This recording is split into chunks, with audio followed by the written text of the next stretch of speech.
this 13th day review of COP28, we were expecting to report on what has been finally decided at COP28. But unfortunately, no decision has arrived yet. Even now, every minute we have been monitoring. And yesterday, on 12th December, uh, there were no scheduled events. So there was no schedule, and most of the delegates were just waiting for a decision to emerge from the negotiation rooms. It seems, and even now, it was declared that there will be a final decision by 3 a.m. in the morning today. So now that even that deadline has passed, and no decision has yet come. So right now, I think we'll be doing a review of only peripheral issues, and probably I'll do a review of almost overview of what has happened at COP or where we are presently. But otherwise, whenever the decision comes, I think today we are expecting it to come out today. But if at all there is agreement or consensus, I think that we'll review as and when it comes, or otherwise tomorrow morning again at 9 to 10, I'll review what has happened or the decision which might have emerged from COP28 finally. So now, if you remember yesterday, there was this furor over global stock take. Now this has become a major, stream, because as before COP28, the expectation was based on the global stock take report, which told us that the emissions are continuing to rise, and most of the goals have not been reached, and we are way behind in terms of moving towards a net zero situation. So this report, everyone felt was very, it's a serious warning on what needs to be done. But even that warning seems to have not worked in pushing all the countries to a consensual decision. So GST continues to be a major decision which is expected anytime now. But unlike COP28, if I remember COP26 and 27, there was more expectation on cover decision. So cover decision is basically, which covers the entire COP. But this time, no one is mentioning cover decision. The word itself has not been mentioned, but everyone is looking at GST, so global stock take related decision. So the draft which was shared day before on GST, it continues to be there, but it has not been updated. And yesterday it seems some text was circulated as if it's a leaked text, but we are not sure. It's not official, as probably false information which was circulated yesterday. So now, if you look at the overall problem, how do we address carbon emissions? I think that's a main, that has been the main goal of these COP meetings. No, under that, two important streams have been discussed for long. One is how do we adapt ourselves and which country adapts to this situation, how they can adapt. I think that's one stream. And second is mitigation. The mitigation is basically reducing these emissions, basically addressing the problem itself and try to reduce the growth of the problem, or and also removing the problem. So the solution to the problem, I think that is being discussed under mitigation.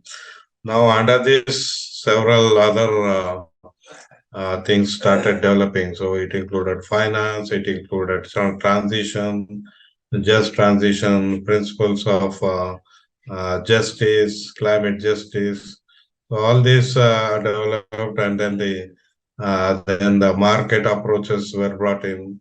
So the transformation of economies and how this transformation can be helped. So technology transfer.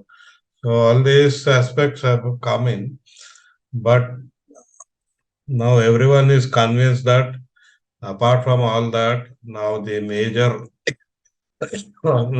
action, climate action should be to phase out fossil fuels, because carbon emissions are majorly contributed by fossil fuels, and even though the figure varies, some papers say 75% of carbon emissions come from fossil fuels, but some others say it is 92%. But overall, this is a major source of carbon emissions. So fossil fuel usage or consumption is being targeted. I think everyone is convinced. So there, within fossil fuels, oil, gas, and coal, I think these are the three which have been targeted. Now, oil includes all, petroleum. So, all the products which are coming out of petroleum, and which includes even plastics, because plastic pollution has been identified as a major problem. So, so these issues, I think the fossil fuel phase out has become a major source uh, for emissions, and then now it's a target for reduction of emissions through phase usage has to be decreased. So that's a conclusion everyone is coming about. Now there is a lot of differences between different countries about phase out. Why, how, and when. I think those are the issues which are there. So now these are all interlinked, to be quantified goals. So fossil fuel phase out is everyone has agreed, because we have seen on December 1st and 2nd when the leader summit happened, most of the speeches by these national leaders and mentioned this phase out as one of the solutions.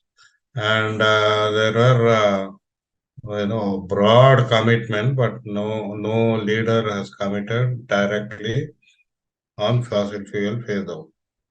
But then even later during COP28, in the plenaries and the side events, everywhere I think people or the delegates said the fossil fuel phase out is required. In fact, the Majlis, on 10th December, on Sunday, when the COP28 president took an initiative of organizing a special plenary, they named it as Majlis, where everyone was brought in, including observers, ministers, and the delegates. Even there, I think there was the overwhelming, sentiment of bringing about agreement on fossil fuel phase out, except a few countries, where Saudi Arabia, Iraq, and other countries. But over almost out of 197 countries, I think almost 180 countries were looking for a decision on fossil fuel phase out. And even the remaining countries, I think there are a variation in their stand. The complete opposition is very less, so it could be a handful of countries, which includes the powerful countries like United States and most probably UK, Australia, Canada, and other countries. So, but European Union, surprisingly, European Union, Germany, France, I think they are openly saying we need a phase out. So, uh, and they related with this, even like countries, developing countries like China, India, they have a qualified stand on a fossil fuel phase out. So they're saying we are committed to phase out, but we can't do it immediately or without finance. So our economies need to have transition, and that transition requires climate finance. So we need to discuss finance, and without finance, there is no phase out. So now there is again a large, common view across delegates and observers, CSOs, is that fossil fuel phase out without finance is also not good, and fossil fuel without referring to phase out also finance does not help. So we need these together. So not only these two, now there is a linkage with the just transition.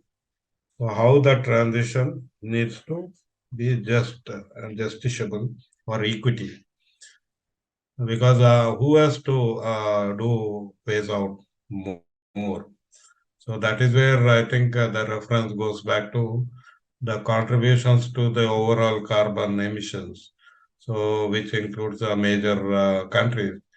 So now that is where US and other countries are being pointed out, but then they are trying to wriggle out of that situation by bringing other issues rather than directly countering the directly addressing the issue of phase out. So these three are together; they are interlinked. And then I think there are a lot of differences in the goals, about what kind of goals. So whether the phase out is, some people are talking 2030, some people are talking 2050. So when, how, and where? I think these are the questions which are again linked with this differences of opinion among different countries. So who is a question. So whether it is US, whether it is developed countries, whether it is rich countries, whether it is historically responsible countries, and then you have developing countries, then completely fossil fuel dependent countries. So like in coal, you have India, Indonesia, Australia, South Africa, and then you have for oil, oil and gas, countries which are dependent on oil gas, which includes Azerbaijan, which is going to organize COP29. Then you have Russia, you have China, you have US, Norway. So all these again are, and of course, OPEC countries, Arabian countries, Saudi Arabia, UAE, and all other countries whose economies have become rich because of these fossil fuels. So I think who has to do? by when, and how, I think that's a question. So when Saudi Arabia spoke on 10th December, they raised questions which I think many delegates felt is also reasonable or rational, because Saudi Arabia said this is our economy which is based on oil, and what do you want us to do if we want to step out of that oil dependent economy, and what are the implications of that? So there is this still, I think, if you take a seat back and look at it, it is again and again coming back to the direction and the kind of economies which have been built on fossil fuels. So it's not easy to just say, just step out of this vehicle and then walk. So I think there are several viewpoints, perspectives which are going around. So the consensus is not emerging because of that. But then people have been constantly reminding, of the serious situation we are in. So you need to step out. We might have problems, we might face challenges, but the bigger challenge is how to, uh, uh, stop or reduce the impact of climate change, because the doomsday is becoming looming bigger and bigger every day as we continue with our emissions. So, in the face of that bigger issue, I think people are talking about what can be done. So that's where the differences are coming about. Now, within phase out, as I keep mentioning, there are several issues which are on the table. So one is, parallel to phase out, tripling of renewable energy is one thing, and then the doubling of energy efficiency is second. Both these have been mentioned already in the GST draft, last three drafts, and not in the fourth draft. The fourth draft, the goals have been removed, quantified goals. So, like tripling renewable energy is mentioned, but earlier it was tripling renewable energy to 11,000 gigawatts was there by 2030. So it was very specific in the earlier draft, but the fourth draft they removed it. Same with the doubling energy efficiency from 2 to 4%. Even that was removed. And then the third one was about no new investments in oil, gas, and coal. So this again is has been there. Then for reducing or phasing out fossil fuel subsidies. So most countries have been subsidizing exploration, consumption, and usage of fossil fuels. So this is another option which is on the table. Then the finance, So how the entire phase out has to be financed, and what kind of finance, where it comes from, because when you're shifting or reducing fossil fuels, we still require energy, and that energy has to come either from renewable energy, or then if we are looking at some other solution, I think even for that shift, finance is required. So finance again has come back there. But what I thought was the fossil fuel phase out targets are also important. Of course, some quarters they've been saying uh, how much can this be, say, linked with the IPCC reports. Somewhere that 1.5 degree pathways has been talked, but it has been There is no agreement either on that targets as well. So because some people feel 1.5 degree pathway is not completely evidence based science, and some people say no, this this is good because this is comes from IPCC, but then some countries are unnecessarily targeted. So I think there is again this issue of phase out how and what. So whether you want 2030 and whether the phase out is to be only in oil or should it include coal? Because India is saying coal, coal, we are dependent on coal. I think we have a right to continue usage because we are not, we are our carbon emissions are lowest per capita. Uh, so we have a right to more carbon budget. That means we want to continue with the usage of coal. So these are the arguments when it is coming about what and the specified targets. So overall, I think phase out is, even though it is now separated from other aspects of COP negotiation, but it is interlinked with adaptation, mitigation, and finance, all the regular streams of COP negotiations. So coming to finance, I think again there are a lot of dimensions which are still under discussion. So major one is developing countries and the contention between various countries is this finance has to be public finance, not private finance. But then developed countries are saying, we need to access private finance because public finance may not be enough.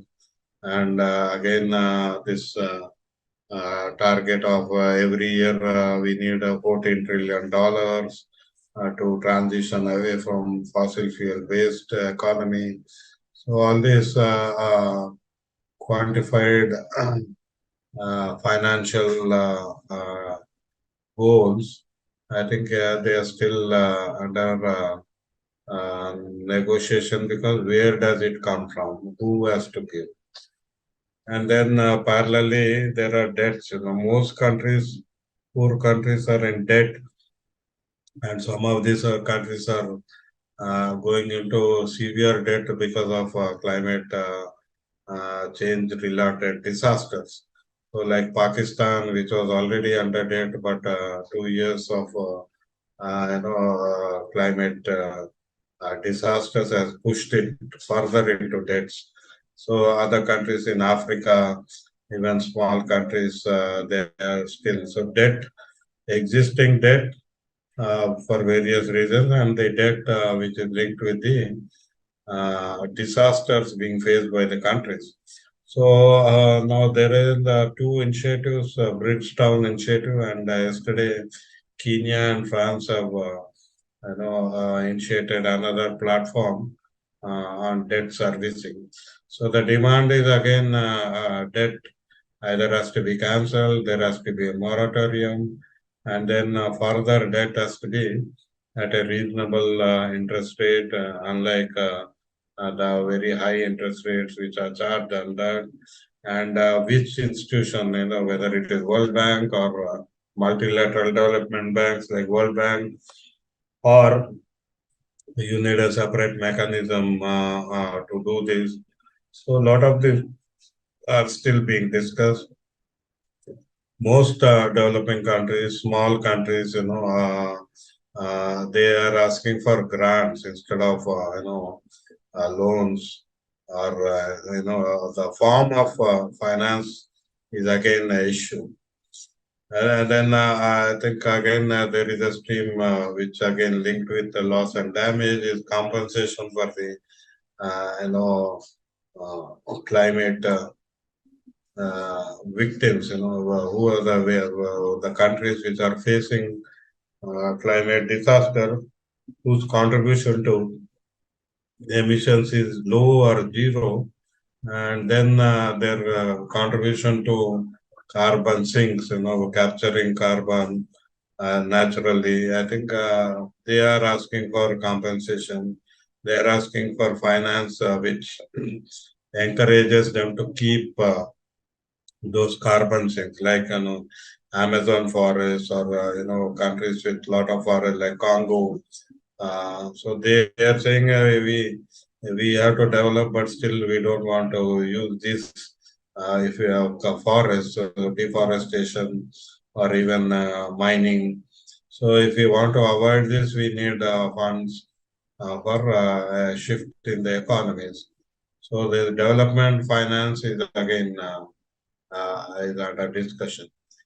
And the liability again related with loss and damage, who is liable, and why that liability can't be channelized in terms of finance. So the rich countries are saying we are responsible, but we are not the only one responsible. So we need to bring developing countries like India, China as well into this loss and damage fund. But then there are some studies which show even these countries are contributing to this climate finance, but without acknowledging that barriers are being put up on loss and damage fund. And within loss and damage fund, groups are saying whatever has been committed in COP28, maybe around 800 plus million dollars, it is pittance, and three international footballers together, they earn more than this, commitments.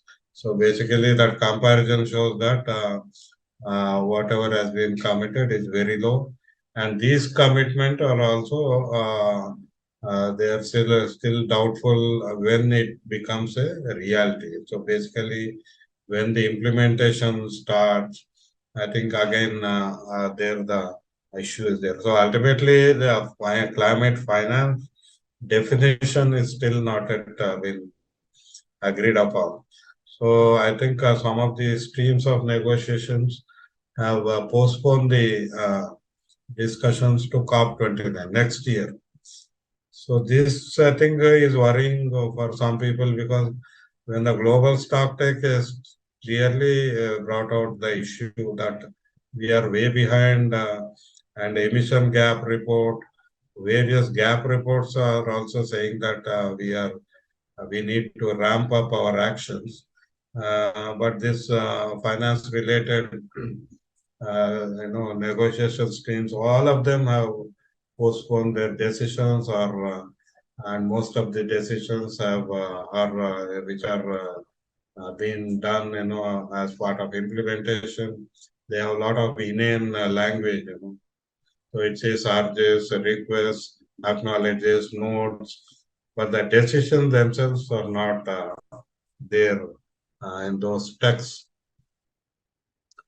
So the major barriers to GST, fossil fuel phase out, there are many, but overtly we could see OPEC, oil organization of petroleum production and export countries, OPEC countries, basically mostly Arabian countries, because of Colombia or Venezuela have not had so much opposition as Saudi Arabia and other countries.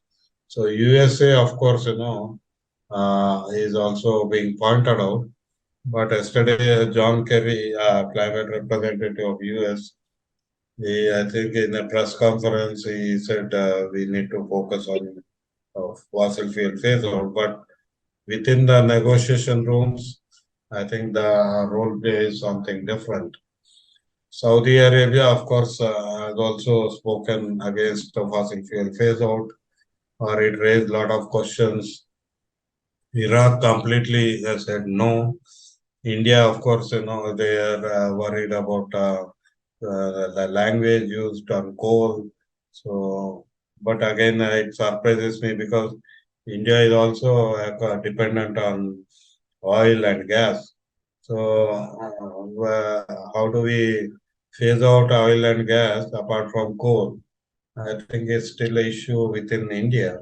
But then India has been saying we should include all fossil fuels because earlier only coal was targeted, COP 26, 27. So now when all fossil fuels have been targeted, but still India, I don't think has come out categorically with any suggestion on how this can be done and what kind of targets it has in its mind. So there are a number of countries, but these are the major countries which are holding out. So we don't know what is stopping now in the GST negotiation stream because it's completely undercover. So there's no information on who is saying what and what kind of discussion deliberations are going in that. No, this is an overview, which again I think these are major, you know, strands. One is the global stock take, finance, and then responsibility for this transition, responsibility for the causing the problem, and then mitigation. So overall, within that, there are again several contentious issues. So for me, I thought what we were expecting from COP, not only 28, even before, that this is based on science and policies will be changed because of that. And all this is affecting ecology, environment, and we have lost a lot of species within the ecology. Environment is getting polluted in air, water, land. Pollution is very severe.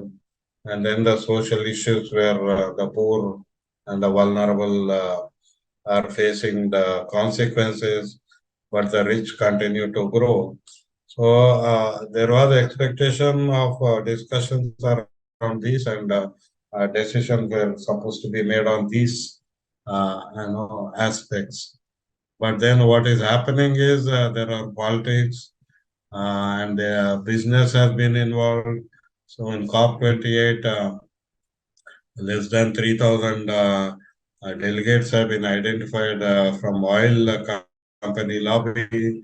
And of course, there could be other lobbies like a pharma lobby, uh, agriculture companies.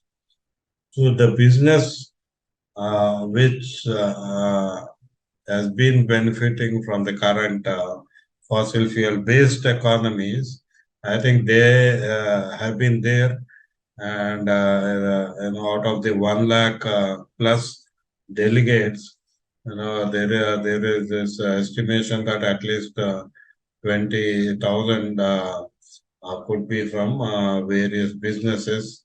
And in fact, COP 28 president himself comes from a business background, and UAE itself is a petrol state.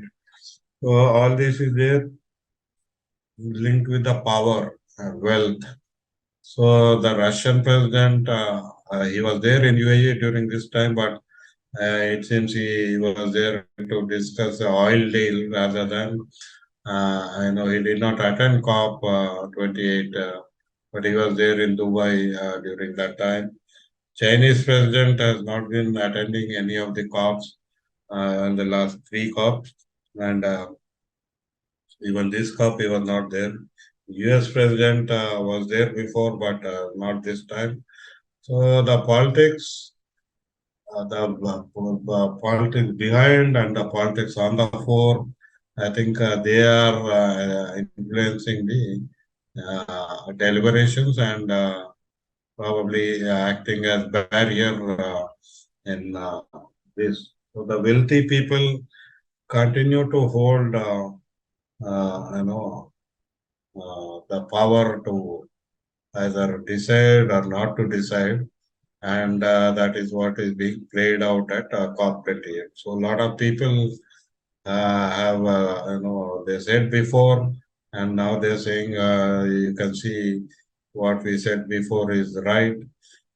Basically, people said they were not expecting anything major from COP28, and they don't have any confidence that leaders will respond positively and immediately on the global problem.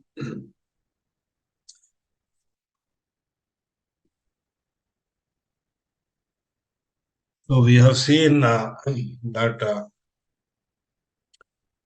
all this was there at play at all the COPs, not just COP28 in Dubai.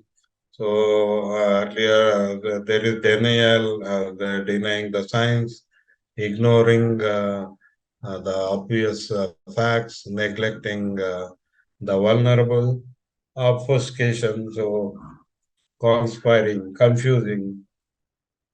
And now, I think yesterday or before, Simon Steele, the Secretary of Executive Secretary of UNFCCC, said tactical blockades need to be removed or they need to melt away if we want some decision has to come. So tactical blockades, I think, is again, I think, is a major barrier. Incrementalism, he has identified incrementalism. So people want to take baby steps or small steps, just one or two decisions or one or two targets. So this incrementalism is also been a problem. And false solutions. I think false solutions like carbon capture. Now, many scientists are saying this is a fantasy rather than a reality, but yet it continues to be part of the discussions. And even under food security, now we are seeing FAO, WTO, WHO, all these international organizations, even UNEP, they are bringing alternative proteins. So I think the false solutions which benefit businesses, which enable the businesses to continue what they're doing, they are being pushed, and they are now many of them have entered the negotiation streams. So they are part of the text as well, which looks very incredible and you know surprising. So I think when the science, people are saying IPCC is a science. When International Energy Agency is giving scientific reports, how come these false solutions have gained traction in these negotiations? Then exclusion. I think there is still that exclusion is going on. Even before in Glasgow, it was there. They said there was a space constraint and the number of delegates are high. But the same was repeated in Sharm el Sheikh and now in Dubai. So the civil society which is represented there largely comes from the rich countries. So even though many of them might be bringing up issues which are relevant to poor countries, nevertheless, I think the civil society from southern countries or south or global south, what we call as poor or developing countries, their participation is excluded in many ways, not directly, but I think they are not able to participate in this in many ways. So delegate composition, of course, is again who are part of this country delegation. This I have been raising,, for the past 3 years, because in India, when we see, the kind of delegates who are part of Indian delegation. I think the composition of delegates and we even some it was also flagged that many oil company delegates are part of different countries. So, how this delegate is getting composed within the country, and again, the resources required for that delegate to be there, because a delegate just cannot, pick up bags and board a plane and go to the COP negotiation. There has to be continuum, so you need a human resource who is capacitated, who can negotiate, those capacity in terms of knowledge, in terms of skill, and probably finance. So the meeting arrangements, how these meeting arrangements are being done. So now we see a green zone and blue zone, and many of the people are prevented from entering blue zone. The language barriers, language, of course, many people who can't speak English is something who can't participate. But within people who have knowledge of English, the language of a legal language, I think even scientific language, that prevents many people from participating in this. And of course, poor countries, they at the most can send one or two delegates, but big delegations I know also mean poor countries can't participate in all the negotiation streams. Now there are a number of at least 359, I think 89 streams of negotiations. So that means 389 delegates, at least 389 delegates. And if you want to replace them every 8 hours to de-stress themselves, you need at least 600, 700 delegates from each country. And if at all they are there, I think that will be a big space is required. So ultimately, I think the question is again whether COP itself does it need to be so big, because most of the decisions have to be taken at the national level, and whether the national processes are replicating or replicating these kind of negotiations at the national level. I think again that's not happening. If you look at India, India does not discuss what has happened there in every COP, and its national statement is also not available within India. Only people who know where it can be found, they can get it.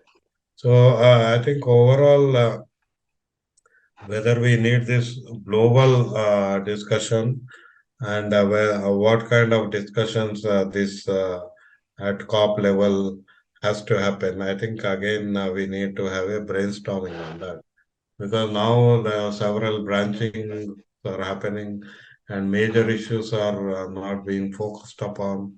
So all those issues are coming up. These are yesterday's reactions, and I talked about finance. So in the negotiation tracks, until we now 7 new texts have been released today on 13 December, and yesterday 26 new texts. And I have Nagesh సోమ గారు మీది silent పెట్టుకోండి. నాగేష్ అదే ఉన్నావా? Hello. Sir ఉన్నాను sir, పెడుతున్నాను.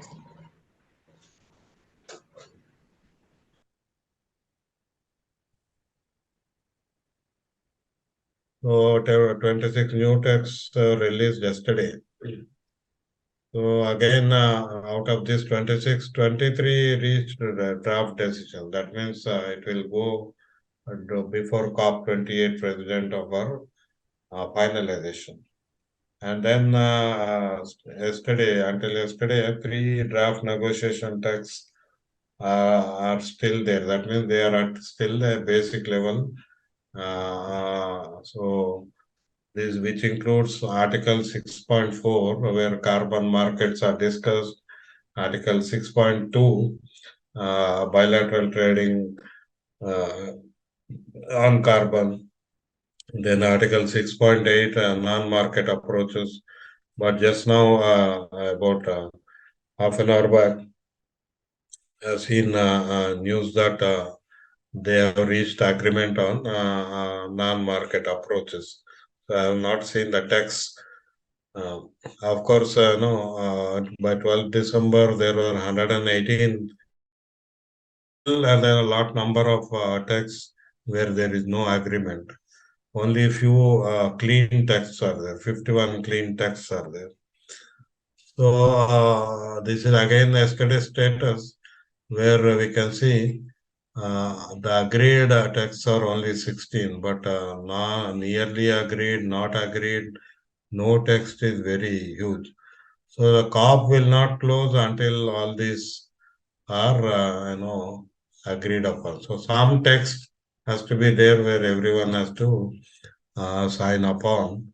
So basically that means either the text will be in, there will be zero text, or the G or that language will be not about decision, but inane language like note, agrees, urges, requests. I think so. Whatever text we are seeing right now in different streams, they do not have a decision. So most of them have been postponed, or it says again we'll meet, or some other new committee will be formed. So actual decision may making text is still missing.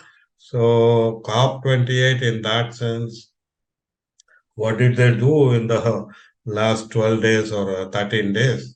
I think there's no agreement at all on many even small issues, leave alone the global stock take. So in that sense, the claim of COP28 president, he made that on 30th November and also on 1st December when the loss and damage fund was operational. He said this is a different COP, and this COP28 is going to take decisions on actions. But if you look at on the 13th day, 14th day of this negotiation, not many have been agreed upon, is what we see. So again, these are negotiation tracks which are done. So there is there is this view which sums up, this is the pure quintessential COP experience that all addicts really yearn for. So addicts of COP is, I think that's a new stream of people. So endless waiting around with no plenaries or meeting schedule, venue being, uh,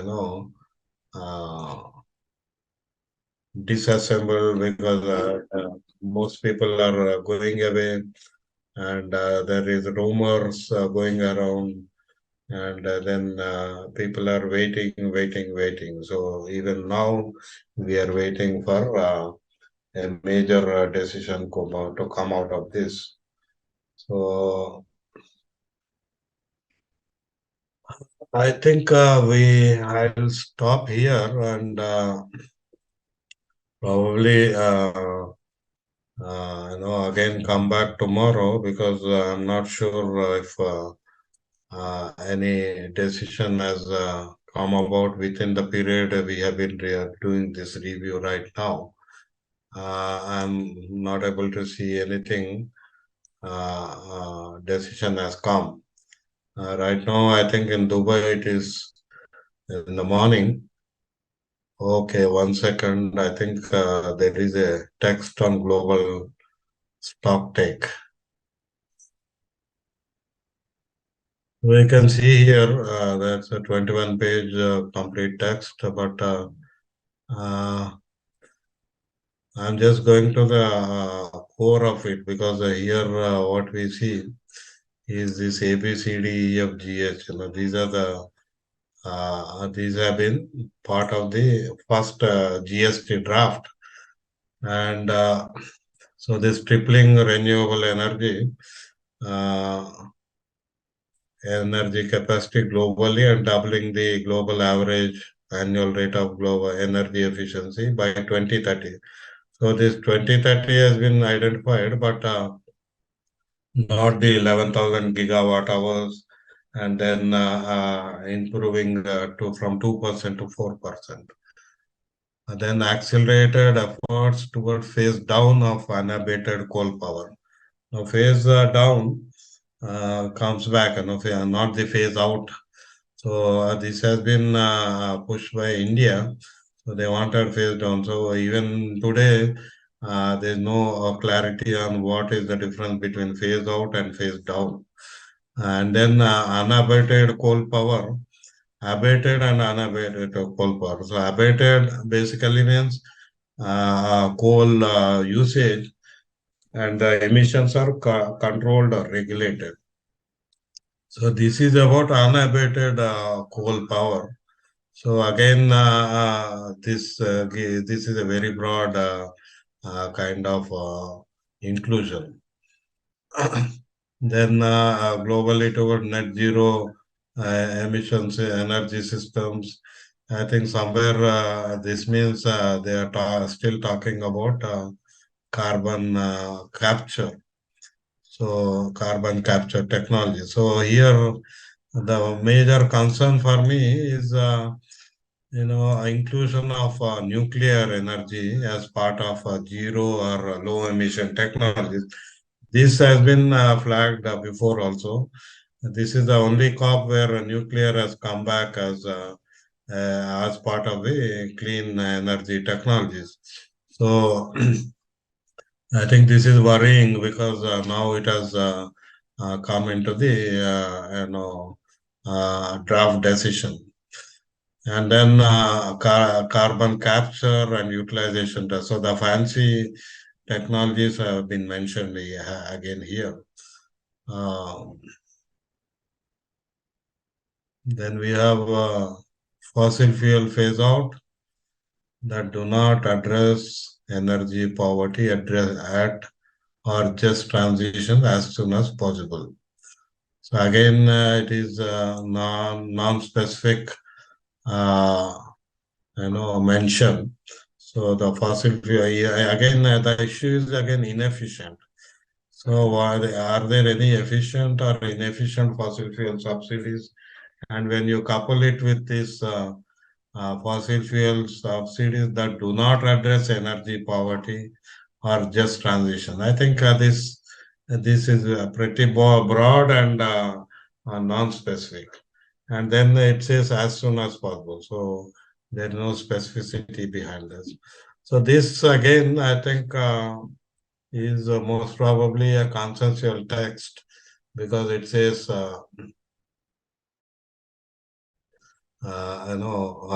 draft decision. So I think whatever has emerged out of that long wait is not to the satisfaction of at least us, people like us who want a major decision.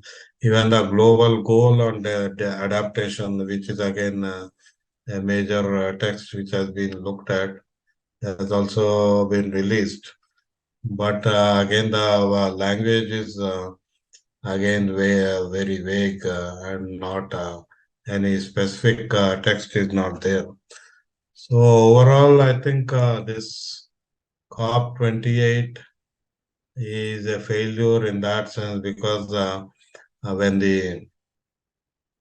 it began, there was expectation that there were five expectations. One is global stock take, so a major decision on global stock take, and we have seen what kind of decision has been taken, and then loss and damage.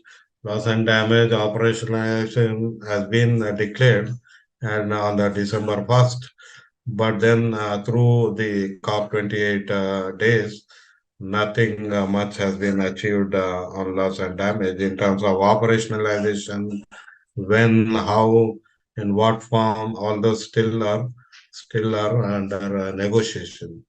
And third is climate finance, because the Paris Agreement, there was this goal of $100 billion, and even I think yesterday, sorry, in one of the decisions, there is a acknowledgement that this goal has not been reached, and there is a call for ramping up contributions to this, climate finance.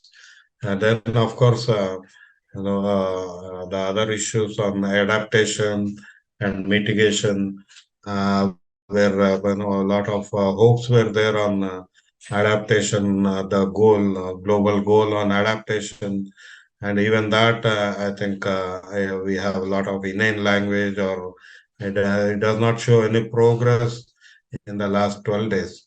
And of course, mitigation, the focus was completely on carbon capture technologies or carbon trading and markets, rather than on how to reduce in terms of real emissions. So I think overall we can see that this COP has failed clearly in setting any meaningful, effective, and fair transition strategies. Uh, and I don't expect even this might happen in next COP 29 in Azerbaijan, because through the year, the whatever activities they are taken up, so that next COP decisions are taken. I think those are reflected in some of these texts, but I think it is still not yet happened. Let me just give you an overview of decisions.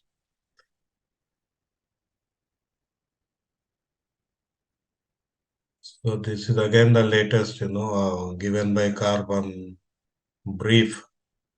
So the status again, you can see 31 are agreed, but this agreed, yeah, the language, we can see that within those agreed is urging, requests, notes, all those kind of things, but not decides. So these deciding agreements are is very less or almost zero. Then you have nearly agreed, not agreed is more postponed. I think we need to compare with other COPs. So you have 26 decisions which have been postponed. So with all that investment, I mean, in the COP meetings, so many people have been there, so much energy has been consumed, so much, resources have been consumed, but then they has merely postponed it.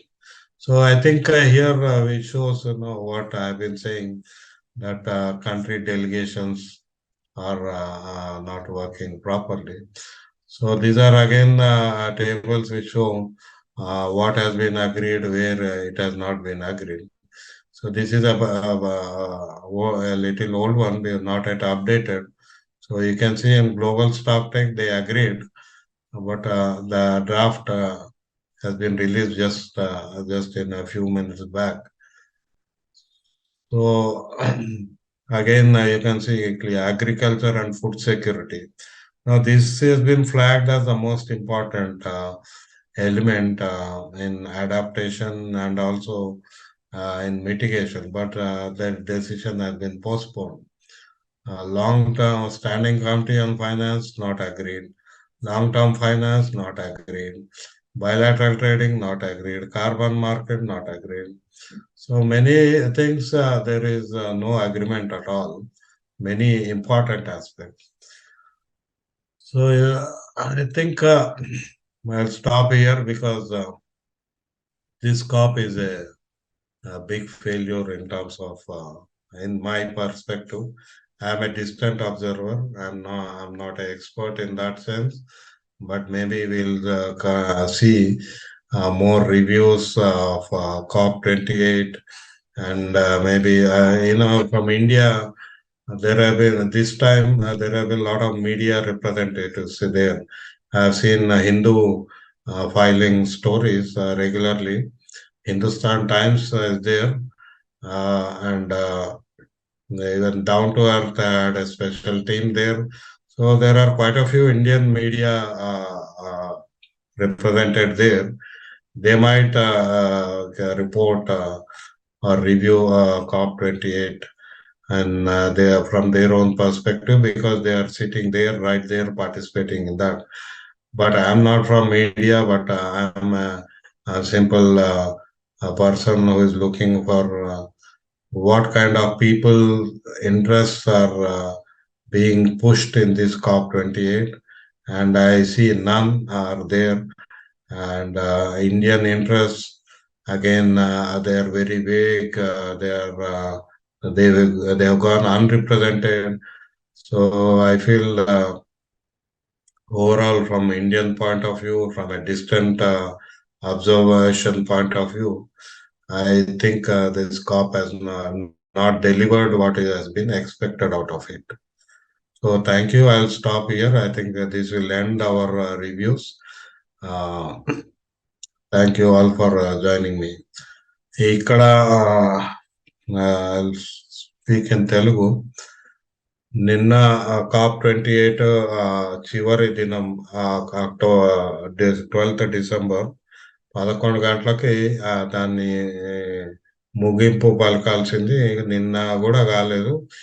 ఇవాళ కూడా ఈరోజు ఒక 15 నిమిషాల ముందు ఒక ప్రముఖ నిర్ణయము ఇప్పుడే వెలువడింది. బహుశా ఇప్పుడు ప్లీనరీ ఉండొచ్చు. అందులో COP28 ప్రెసిడెంట్ వీళ్ళందరూ మాట్లాడి ముగిస్తారు. కాకపోతే ఇప్పటికే చాలా మంది ప్రతినిధులు వెళ్ళిపోయారు, వాపసు వెళ్ళిపోయారు. నిన్న 12 గంటలకే వెళ్ళిపోయిన వాళ్ళు చాలా మంది, సాయంత్రం కూడా చాలా మంది వెళ్ళిపోయారు. సో బహుశా కొద్ది మంది తోటి ప్లీనరీ జరుగుతుంది. అయితే ఇప్పుడు వచ్చిన ఒక అర్ధ గంట ముందు వచ్చిన టెక్స్ట్ గ్లోబల్ స్టాక్ టేక్, దాని గురించి అందరూ ఇప్పటిదాకా వేచి చూస్తున్నారు. అది దాంట్లో మొట్టమొదట ఇప్పుడు ఇది 5వ డ్రాఫ్ట్. ఇప్పుడు అర్ధ గంట ముందు వచ్చింది 5వసారి దాన్ని రివైజ్ చేశారు, దాన్ని మార్చారు. అయితే మొదటి 3లో ఉన్నంత గట్టి భాష ఈ 5వ దాంట్లో లేదు. అంటే ఈ ఫాసిల్ ఫ్యూయల్ శిలాజ ఇంధనాలను క్రమంగా తగ్గించాలని మొదటి నుంచి ఉన్న డిమాండ్ ఏదైతే ఉందో దాన్ని ఈ 5 డ్రాఫ్ట్లలో క్రమంగా తగ్గించుకుంటూ వచ్చారు. అంటే ఆ నిర్ణయం ఇప్పుడు చివరికి అందరూ ఏకాభిప్రాయం తోటి అన్నది ఏంటంటే, ఈ మనము పునరుత్పాదక శక్తి వనరులు మూడింతలు పెంచాలని, తర్వాత ఇంధన పొదుపు కూడా దాని మీద ఇంప్రూవ్ చేయాలని. కానీ ఇది కాక ఇదివరకు ఏంటంటే ఎప్పుడు ఎంత అని వాళ్ళు స్పష్టంగా పేర్కొన్నారు. ఇప్పుడు అది చేయలేదు. తర్వాత కొత్తగా ఈ అణుశక్తి, ఇది ప్రత్యామ్నాయ వనరులో అణుశక్తిని చేర్చారు. ఇదివరకు లేదు. అణుశక్తితోటి అనేక సమస్యలు ఉన్న నేపథ్యంలో దీన్ని ఈసారి మొట్టమొదటిసారి COP28లో తీసుకురావడం జరిగింది. ఇది కాక ఇప్పుడు ఎవరు చేయాలి? మన బొగ్గు మీద ఆధారపడి చాలా దేశాలు ఉన్నాయి, అందులో భారతదేశం కూడా ఉంది. మరి బొగ్గుని ఫేజ్ డౌన్ చేయాలని అన్నారు. ఫేజ్ డౌన్, ఫేజ్ అవుట్ పదాల మధ్య తేడా ఏంది చాలా మందికి తెలియదు, అసలు ఎవరికి తెలియదు. ఎందుకు ఆ పదం కాక ఇది వాడుతున్నారో కూడా ఎక్కడ మనకి ఒక ఎక్స్ప్లెనేషన్ అంటూ ఉండదు. కాకపోతే ఏంటంటే దీన్ని ఆలస్యం చేయాలి. అంటే దీని మీద ఆధారపడి ఏదైతే శక్తి విద్యుత్ ఉత్పత్తి జరుగుతుందో ఇది మేము కొనసాగిస్తామని భారతదేశం చెప్తుంది. మిగతా దేశాలు కూడా బొగ్గు మీద ఆధారపడడం తగ్గించడానికి ఇష్టంగా లేవు. అట్లా తర్వాత ఈ ఆయిల్ అండ్ గ్యాస్ ఏదైతే ఉందో దీని మీద ఆధారపడి దాదాపు 10-15 దేశాలు ఇలా అన్ని ధనిక దేశాలు. అది అరబ్ దేశాలు, సౌదీ అరేబియా కావచ్చు, ఇరాక్ కావచ్చు, కువైట్, యునైటెడ్ అరబ్ ఎమిరేట్స్.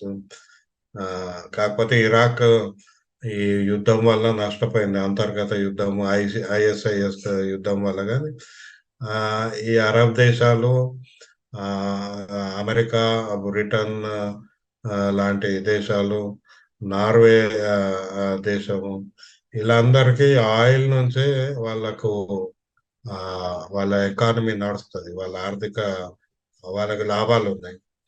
వీళ్ళు దీని మీద ఒక గట్టి నిర్ణయం, తక్షణ నిర్ణయం రావడాన్ని వ్యతిరేకించారు.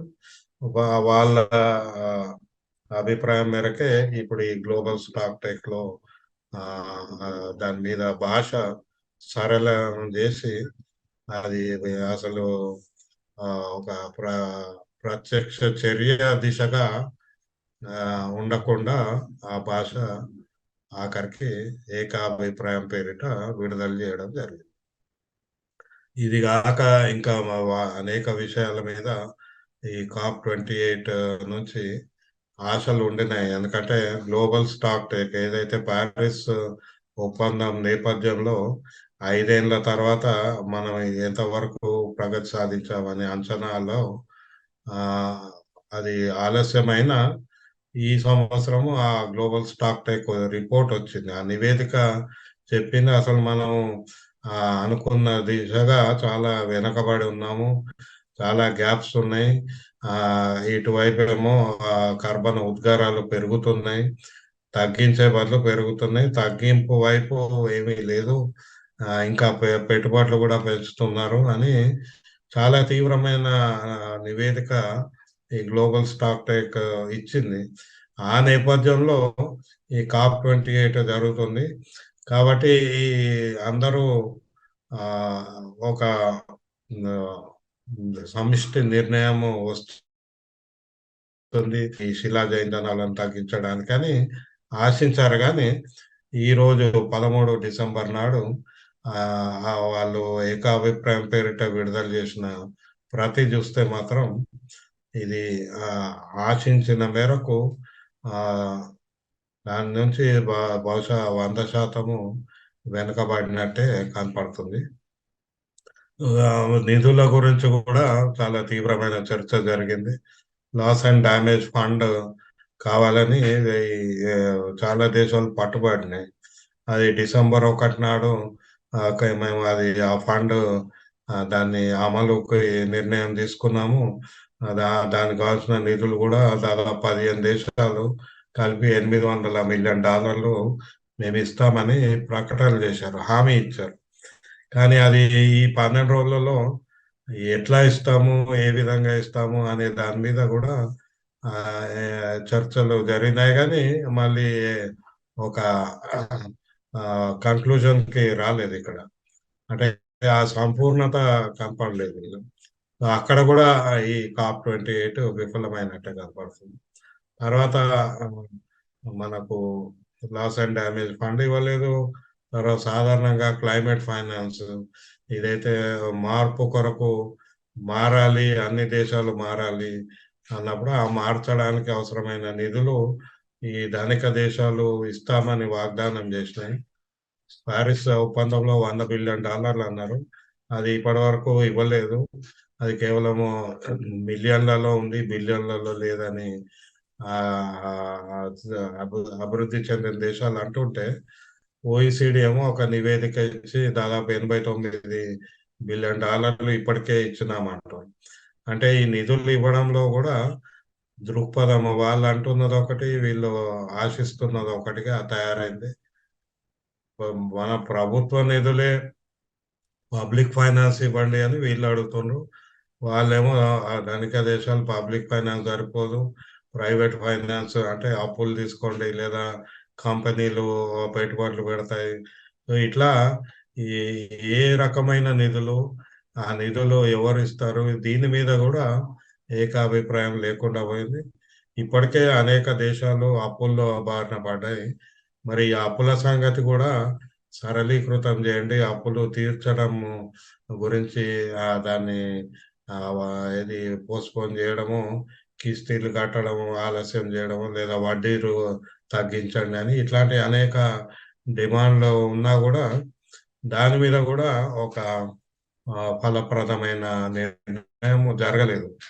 ఇక అడాప్టేషన్ అంటే ఈ క్లైమేట్ చేంజ్ వస్తుంది, ప్రకృతి ఉత్పాతాలు జరుగుతున్నాయి, ఉత్పాతాల వల్ల నష్టపోతున్నారు, అది కరువు వస్తుంది, వరదలు వస్తున్నాయి, ఇంకా అనేక రూపాల్లో ఈ వాతావరణ మార్పు వివిధ దేశాల మీద ఒత్తిడి పెంచుతున్నాయి.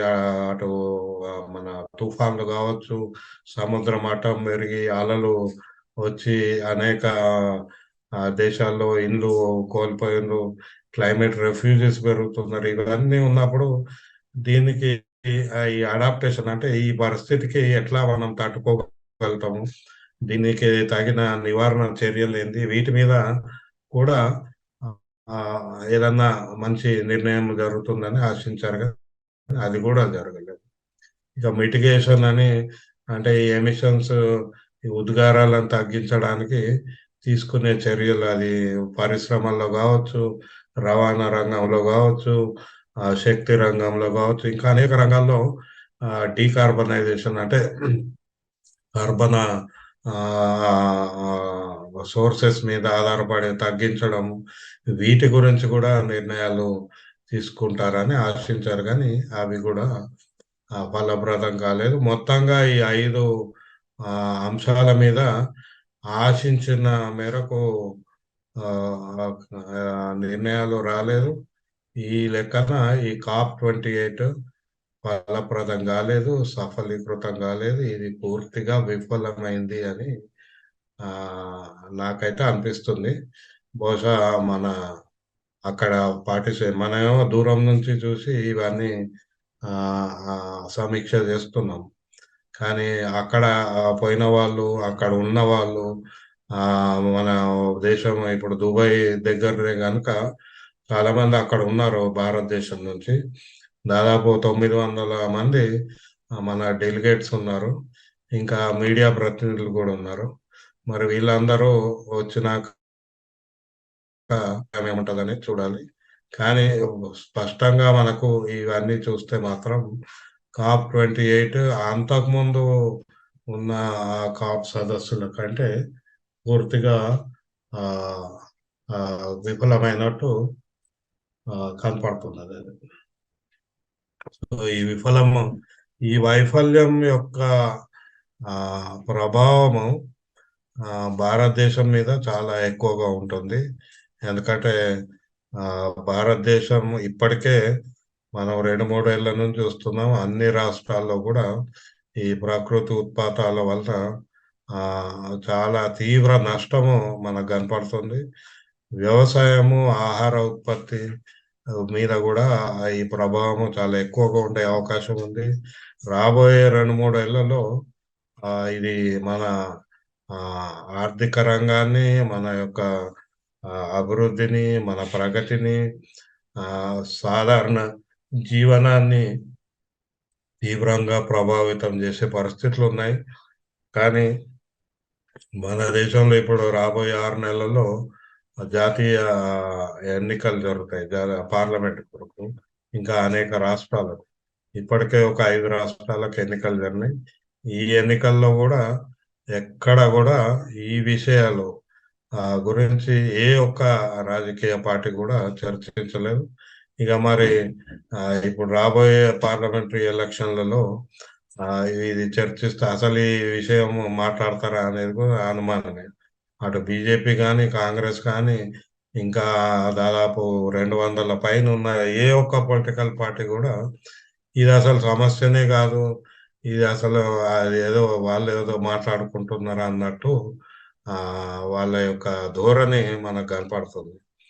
అందుకే మనం ఇప్పటికైనా మనము అంటే మనం చదువుకున్న వాళ్ళము, కొద్దిగా సామాజిక స్పృహ ఉన్న వాళ్ళము మేల్కొని ప్రజలను మేల్కొల్పాల్సిన అవసరం ఉంది. ప్రజలకు ఈ సమస్య, వాళ్ళు ఎదుర్కొంటున్న సమస్య ఎక్కడి నుంచి వస్తుంది, ఎవరి వలన వస్తుంది, దీనికి పరిష్కారాలు ఏంది అనేది మనము ఆ వాళ్ళతో పాటు చర్చించి ఆ అవగాహన పెంచి ఆ అవగాహన ద్వారా ప్రభుత్వాల మీద ఒత్తిడి తెచ్చి ఒక సానుకూల ఆ, నిర్ణయాలు లేదా విధానాలు తీసుకురావాల్సిన బాధ్యత మన మీద ఉంది కాబట్టి మనం అందరము రాబోయే సంవత్సరం వచ్చే ఇప్పుడు COP29 మళ్ళీ నవంబర్లో జరగబోతుంది 2024లో. ఈ సంవత్సర కాలంలో ఆ, ఈ సమస్యకు మనం అంకితమై దీని మీద ఇంకా ఇంకా విస్తృతంగా చర్చలు సమావేశాలు పెట్టి మాట్లాడదామని ఆశిస్తూ నేను ఈ సమీక్ష ముగిస్తున్నాను. ధన్యవాదాలు.